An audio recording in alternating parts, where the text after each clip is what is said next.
બીનાબેન, એવું નથી કે તમે તે ક્ષેત્રમાં જન્મ લીધો એટલે તમારો મોક્ષ થઈ જ જાય, એવો કોઈ નિયમ નથી. ક્ષેત્ર શું કરે? તમારા કર્મ પ્રમાણે તમને મળે.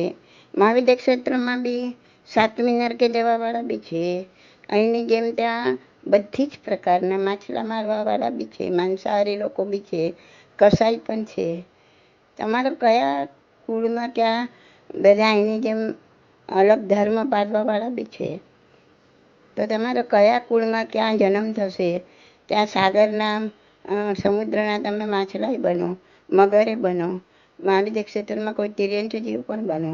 તમે મહાવિદ્ય ક્ષેત્રમાં જઈએ એવી ભાવના કરો, એવી ઈચ્છા કર્યા કરો, તો મહાવિદ્ય ક્ષેત્રમાં તમારો જન્મ થાય, પણ તમારો જન્મ કોઈ પણ રીતના થાય ને, તિર્યંચ તરીકે પણ થાય, કોઈ આવા મનુષ્યમાં જ, કોઈ એવા હલકા જાતિમાં પણ થાય. અને જ્યાં ચોથો વારો હોય ને ત્યાં પહેલા સંગાયણવાળા લોકો હોય, તો પહેલા સંગાયણવાળા મોક્ષે બી જઈ શકે, અને પહેલા સંગાયણવાળા સાતમી નરકે પણ એ જ જઈ શકે. અત્યારે આપણે 2 નરક સુધી જ જઈ શકીએ. પણ મહાવિદ્ય ક્ષેત્રમાં ચોથા વારાના લોકો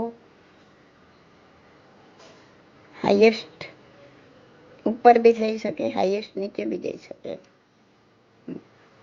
તો આપણને તો ખબર નથી, આપણે મહાવિદ્ય ક્ષેત્રમાં જન્મ લઈશું પછી આપણો કયા માસેમાં જન્મ થશે, કે આપણે ક્યાં જશું, કેવા પાપ કરશું, કેવા પુણ્ય કરશું, કાંઈ જ ખબર નથી. એમ તો ચોથા વારામાં અહીંયા જ્યારે ભગવાન હતા, 1 થી 24 તીર્થંકરો થયા, ત્રીજા વારાના અંતથી ચોથા વારાના સુધી, ત્યારે શું જેટલા બધા અહીંયા હતા એ બધા મોક્ષે જતા રહ્યા. ક્ષેત્ર શું કરે? ભરત ક્ષેત્ર હોય કે ઐરાવત ક્ષેત્ર હોય કે મહાવિદ્ય ક્ષેત્ર હોય, ક્ષેત્ર કઈ ના કરે તમને. ક્ષેત્ર તમને મોક્ષે ના પહોંચાડી દે. મોક્ષે પહોંચાડવા માટે તો તમારે તમારી રીતના કાવસક, ધ્યાન, સ્વાધ્યાય, આ બધી 12 તપનો સમન્વય કરીને સાધના કરવી પડે. એટલે તમારે અત્યારથી જ, આ ઘડીથી જ, આ જ ક્ષણથી, આ જાણ્યું ત્યારથી તમારે સાધનામાં ઉતરી જવાનું છે. પછી કયા ક્ષેત્રથી આપણો મોક્ષ છે એ કુદરત કરશે. એ કુદરત પર છોડી દો. એ જેવી ભવિતવ્યતા હશે, જ્યાંથી મોક્ષ થવાનો હશે ત્યાંથી થશે. એટલે આવું બધું આપણે જે ગીતોમાં બી ગાઈએ છીએ બધું ખોટું જ છે, મિથ્યાત્વ છે, જે આજ્ઞા વિરુદ્ધ છે. મારો મહાવિદ્ય ક્ષેત્રમાં જન્મ થાય ને 8 વર્ષે દીક્ષા થાય ને, એ જેને બધા ગીતો બનાવ્યા છે એ જાણતા નથી હકીકત શું છે. બસ આટલું જાણે છે ઉપર છેડું. પણ આ ઉપર છેલ્લો પોતે તો ગીત બનાવે છે ને દુનિયાના લોકો ગાય છે, એ બધા જ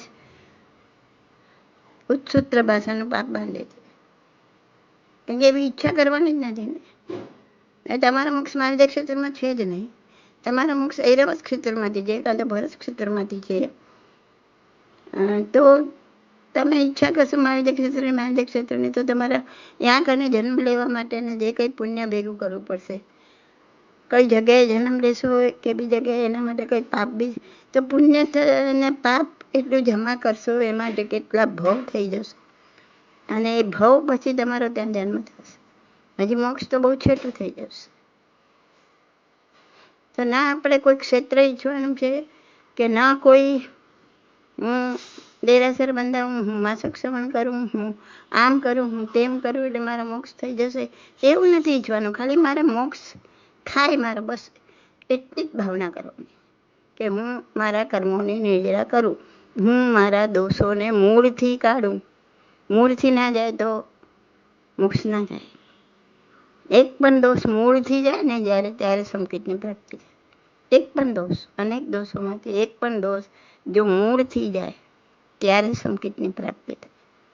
ને સંકેતની પ્રાપ્તિ થયા પછી મેક્સિમમ 15 ભાવ અથવા તો મેક્સિમમ અર્ધપૂતગળ પરાવર્તન કાળમાં એ જીવનો મોક્ષ થાય. કેમ કે સંકેત પામ્યો એટલે આત્માનો કેવો આનંદ છે એ રસ ચાખી ગયો, પછી છોડે નહીં. પછી આત્મા એને મેળવીને જ જંપે. તો કોઈ ક્ષેત્ર ઈચ્છવાનું નથી, બીજું કાંઈ ઈચ્છવાનું નથી. તમને જે કાંઈ જોઈએ છે, તમારા મહાવિદ્ય ક્ષેત્રમાંથી મોક્ષ હશે તો તમે મોક્ષ ઈચ્છો છે તો તમે મહાવિદ્ય ક્ષેત્રમાં જન્મ મળવાનો જ છે. જો તમારે ત્યાંથી મોક્ષ હશે તો તમારું ભરત ક્ષેત્રમાંથી હશે તો અહીંયા ચોથા હારામાં તીર્થંકર હશે, ચોથા હારામાં જન્મ થશે તમારો. તો જ્યાંથી જે થવાનું છે એ કુદરત પર છોડી દો. ખાલી બાળક બાપાને કે મને બોલ લાવી દો, મને ફલાણું રમકડું લાવી દો, પછી ક્યાંથી લાવવું એ બાપાએ જોવાનું. કઈ દુકાનમાંથી લાવવું, કઈ જગ્યાએથી લાવવું, ક્યાંથી સારું પડશે, ક્યાં વધારે રિઝનેબલ મળશે, સારું મળશે, એ બાપાએ જોવાનું છે, એ છોકરાએ નથી જો. એમ મને મોક્ષરૂપી બોલ જોઈએ છે. એ બોલ ક્યાં મળશે, કેવી રીતના મળશે, એ આત્મારૂપી પરમાત્મારૂપી બાપાએ જોવાનું, આપણે નથી જોવાનું. કારણ કે આપણે અનનોન છીએ, જાણતા નથી. ઓકે.